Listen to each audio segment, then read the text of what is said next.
Assalamualaikum warahmatullahi wabarakatuh. Kami dari kelompok 5 yang beranggotakan 1 Nawal Urbah dengan NIM 171020047. Yang kedua Melinda Kurniati dengan NIM 171020060. Yang ketiga Nurrahma, saya sendiri dengan NIM 171020061, yang akan mempresentasikan bab 9 tentang dasar dari perilaku kelompok. Yang pertama akan saya sampaikan, yaitu mendefinisikan dan mengklasifikasikan kelompok. Kelompok yaitu dua individu atau lebih yang berinteraksi dan saling bergantung, yang datang bersama-sama untuk mencapai tujuan-tujuan tertentu. Sifat-sifat kelompok yaitu 1. Kelompok formal merupakan suatu kelompok kerja yang ditetapkan dan didefinisikan oleh struktur organisasi. Yang kedua, kelompok informal merupakan suatu kelompok yang tidak ditetapkan strukturnya secara formal atau tidak ditetapkan secara organisasional. Selanjutnya, teori identitas sosial atau social identity theory. Teori identitas sosial adalah sudut pandang yang mempertimbangkan ketika dan kapan para individu mempertimbangkan para anggota kelompoknya sendiri. Karakteristik dari teori identitas sosial terdiri dari 1. Kesamaan. Kesamaan tidak mengejutkan. Orang-orang yang memiliki nilai atau karakteristik yang sama sebagaimana para anggota lainnya dari organisasi mereka memiliki level identifikasi kelompok yang lebih tinggi. Selanjutnya, tahap-tahap dalam pengembangan kelompok. Ada model 5 tahap yang terdiri dari 1. Tahap membentuk merupakan tahap pertama dalam pengembangan kelompok, dikarakteristikan dengan banyaknya ketidakpastian. Yang kedua, tahap mempeributkan merupakan tahap kedua dalam pengembangan kelompok, dicirikan dengan konflik di dalam kelompok. Yang ketiga, tahap menyusun norma merupakan tahap ketiga dalam pengembangan kelompok, yang dicirikan dengan hubungan yang dekat dan kekompakan. Yang keempat, tahap mengerjakan merupakan tahap keempat dalam pengembangan kelompok, dikategorikan yang mana kelompok sepenuhnya fungsional. Yang kelima, tahap membubarkan merupakan tahap terakhir dalam pengembangan kelompok untuk kelompok sementara, yang dicirikan dengan memusatkan perhatian pada mengakhiri kegiatan dan bukannya kinerja tugas. Selanjutnya, properti kelompok terdiri dari peranan, norma, status, besaran, kekompakan, dan keragaman. Properti kelompok 1 yaitu peran. Peran adalah suatu rangkaian pola perilaku yang diharapkan dan dikaitkan dengan seseorang yang menduduki posisi tertentu dalam unit sosial. Persepsi peran merupakan suatu sudut pandang individu mengenai bagaimana seharusnya bertindak dalam suatu situasi tertentu. Ekspektasi peran adalah cara orang lain meyakini seseorang yang akan bertindak dalam suatu konteks tertentu. Kontrak psikologis adalah sebuah perjanjian yang tidak tertulis yang terjadi di antara para karyawan dengan pemilik usaha. Konflik peran adalah suatu situasi yang mana individu diharapkan mempunyai ekspektasi yang berbeda-beda. Selanjutnya yaitu properti kelompok 2 yaitu norma. Pengertian norma adalah standar perilaku yang diterima di dalam kelompok dan berlaku di antara para anggota kelompok. Jenis-jenis norma. Jenis-jenis norma yaitu mencakup norma kinerja. Norma kinerja adalah memberikan petunjuk secara eksplisit mengenai bagaimana kerasnya para anggota harus bekerja, apa level output yang harus dihasilkan, bagaimana menyelesaikan pekerjaan, apa level kemalasan yang tepat, dan sebagainya. Norma-norma ini secara ekstrim ampuh dan mampu memodifikasi prediksi kinerja secara signifikan yang didasarkan pada kemampuan dan level motivasi personil semata. Selanjutnya yaitu norma penampilan. Norma penampilan yaitu kode baju, aturan-aturan tak tertulis mengenai kapan terlihat sibuk. Selanjutnya yaitu norma pengaturan sosial, dengan siapa makan siang, apakah membentuk persahabatan atau tidak saat dan setelah pekerjaan. Selanjutnya yang terakhir yaitu norma alokasi sumber daya, seperti penugasan pekerjaan-pekerjaan yang sulit dan distribusi sumber daya, misalnya gaji atau perlengkapan. Selanjutnya yaitu kepatuhan. Kepatuhan adalah penyesuaian perilaku seseorang agar sejalan dengan norma kelompok. Selanjutnya, perilaku menyimpang di tempat kerja.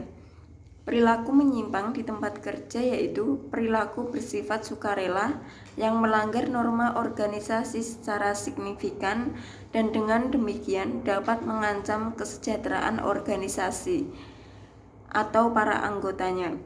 Juga dinamakan perilaku antisosial atau ketidaksopanan di tempat kerja. Selanjutnya yaitu properti kelompok 3, status. Status adalah suatu posisi yang didefinisikan secara sosial atau peringkat yang diberikan kepada kelompok atau para anggota kelompok oleh orang lain. Apa yang menentukan status?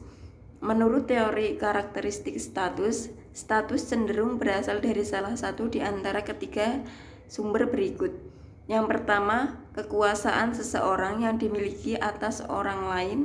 Yang kedua, kemampuan seseorang untuk memberikan kontribusi bagi tujuan kelompok. Yang ketiga, karakteristik pribadi individu. Selanjutnya yaitu properti kelompok 4. Properti kelompok 4 yaitu besaran. Salah satu dari temuan yang paling penting mengenai besaran kelompok dengan memperhatikan kemalasan sosial. Pengertian kemalasan sosial yaitu kecenderungan bagi para individu untuk mengeluarkan sedikit upaya ketika bekerja secara kolektif daripada ketika bekerja secara individu. Selanjutnya yaitu properti kelompok 5, kekompakan. Kekompakan adalah keadaan yang mana para anggota kelompok tertarik satu sama lain dan termotivasi untuk tetap bertahan dalam kelompok.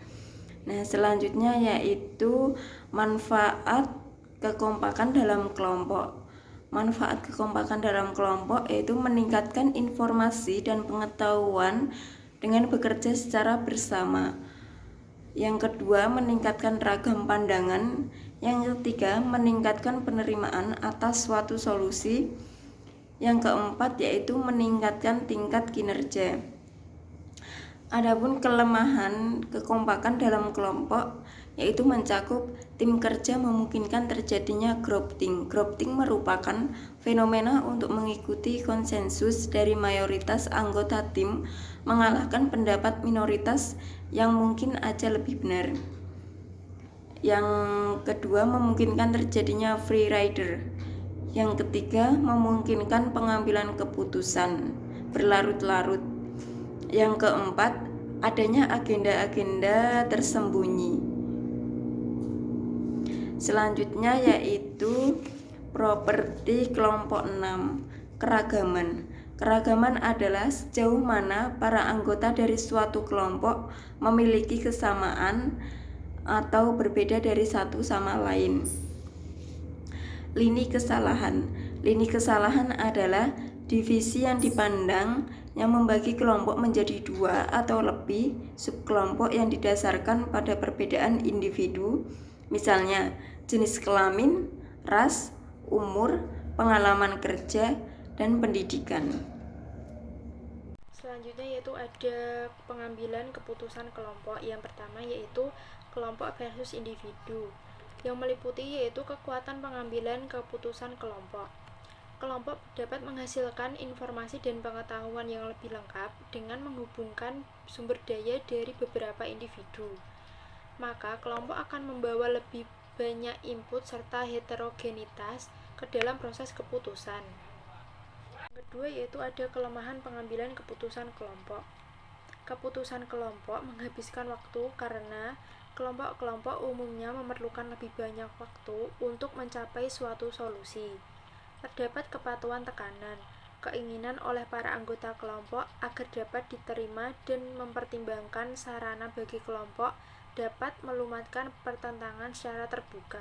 Yang ketiga itu ada efektivitas dan efisiensi.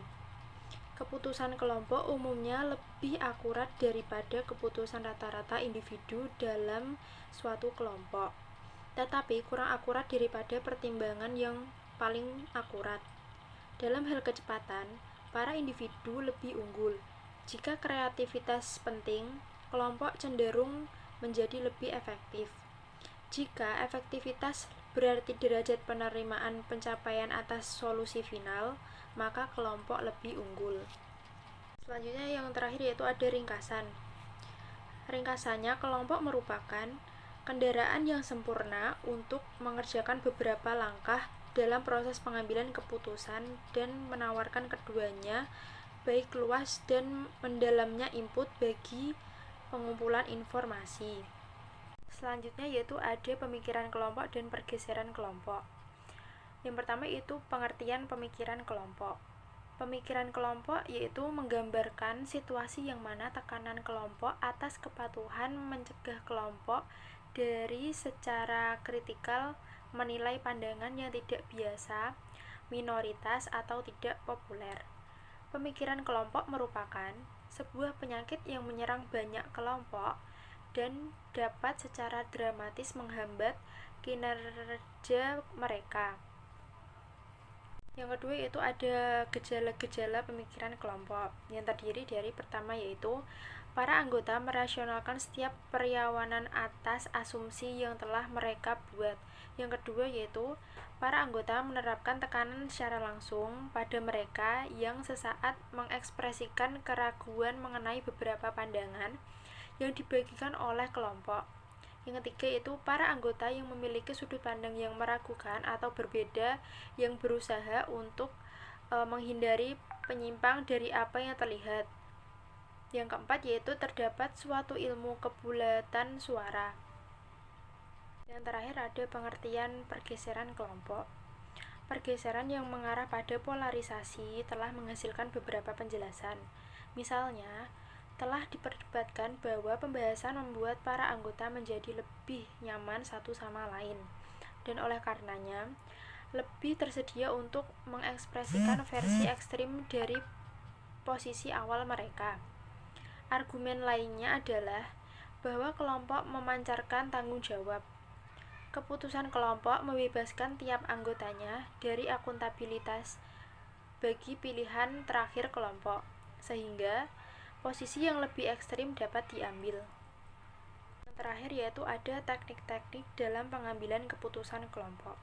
Yang pertama yaitu ada kelompok yang berinteraksi, merupakan para anggota saling bertemu, berhadapan muka, dan bertanggung pada interaksi verbal dan nonverbal untuk berkomunikasi.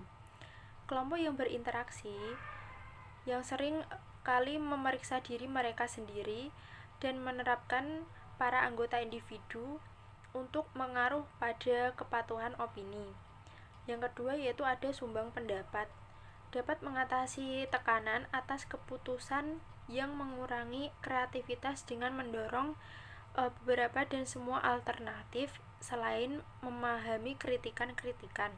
Yang ketiga itu ada teknik kelompok nominal, menghambat pembahasan atau komunikasi interpersonal selama proses pengambilan keputusan, sehingga disebut dengan istilah nominal. Yang terakhir yaitu ada langkah-langkah permasalahan yang dihadirkan.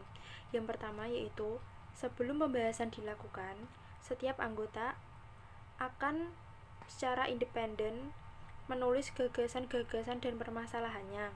Yang kedua yaitu setelah periode hening, masing-masing anggota dan menghadirkan salah satu gagasan kepada kelompok.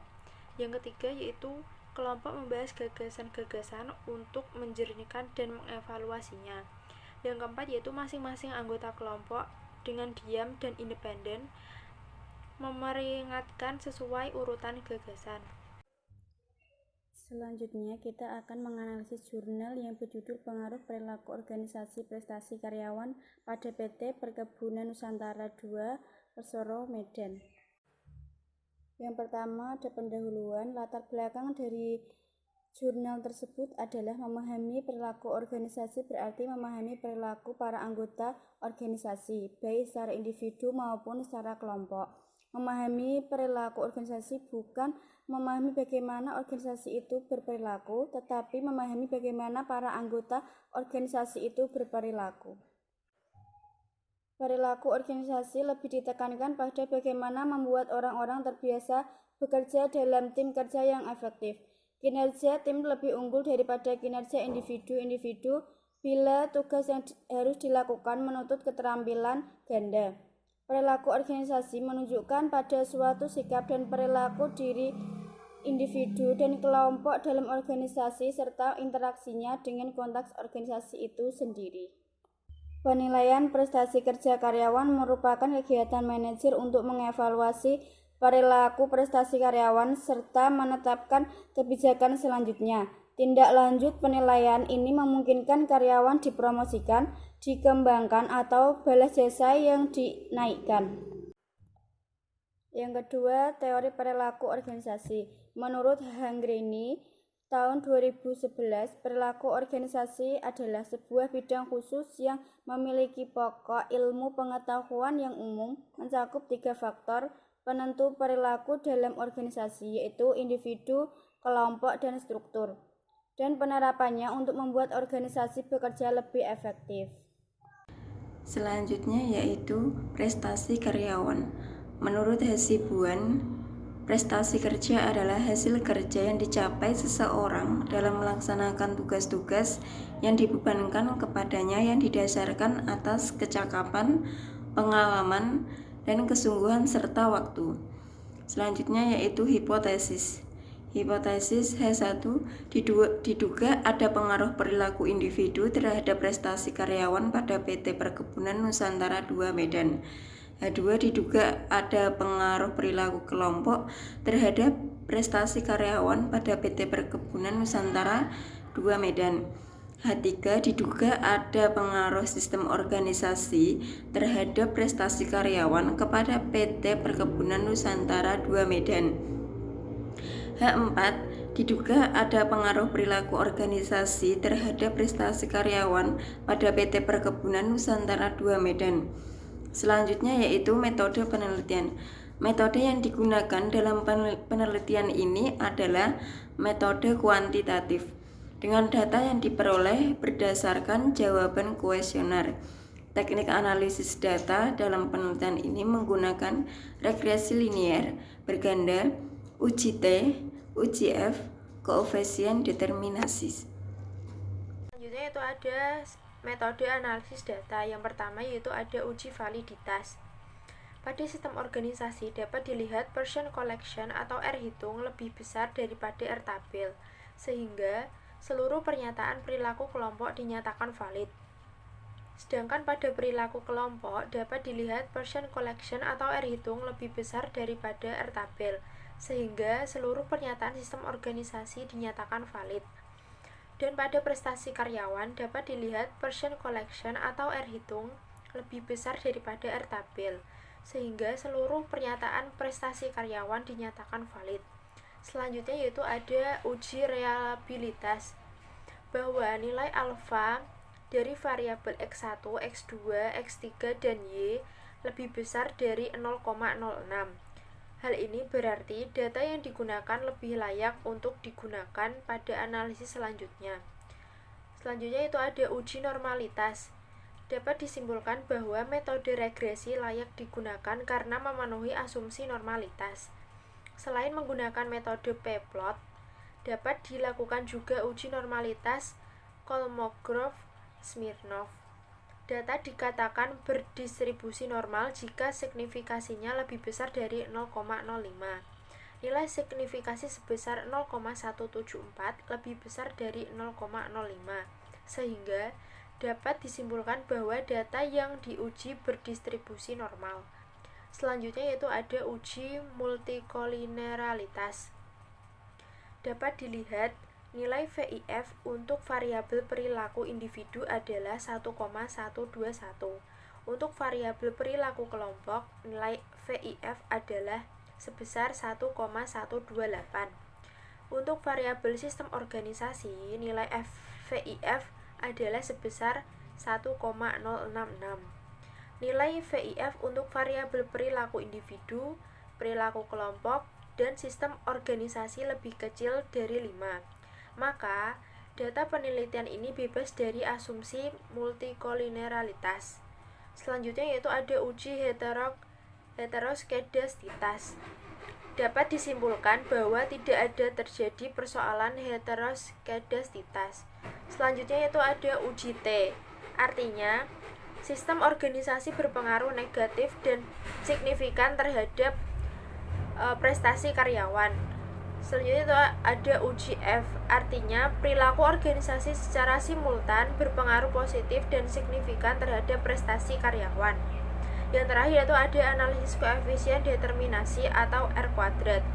Dapat diketahui nilai korelasi dan koefisien determinasi yang dapat digunakan untuk mengetahui besarnya proporsi variabel independen dalam menjelaskan variabel dependen, yaitu perilaku individu dan perilaku kelompok.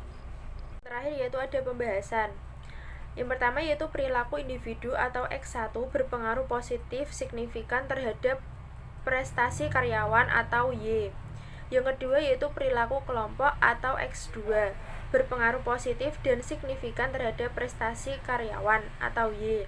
Yang ketiga yaitu sistem organisasi atau X3 berpengaruh negatif dan signifikan terhadap prestasi karyawan atau Y. Yang terakhir yaitu perilaku organisasi berpengaruh positif signifikan terhadap prestasi karyawan atau Y. Demikian presentasi dari kelompok kami. Mohon maaf apabila ada tutur kata yang kurang berkenan di hati teman-teman. Kami mohon maaf. Wassalamualaikum warahmatullahi wabarakatuh.